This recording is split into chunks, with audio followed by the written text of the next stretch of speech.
1.5 million cash and 6 million akap ang bayad sa pirma sa impeachment. So, baka iba pa yung sinabi niya, recent lang sa interview sa One News.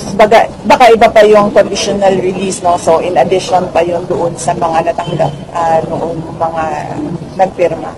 And, totoo din naman yun, public record din na makikita ninyo na yung mga hindi pumirma, zero talaga yung budget para sa kanila. But more than that, alam nyo, hindi dapat nagkakaroon ng budget ang mga congressman kasi that is pork barrel.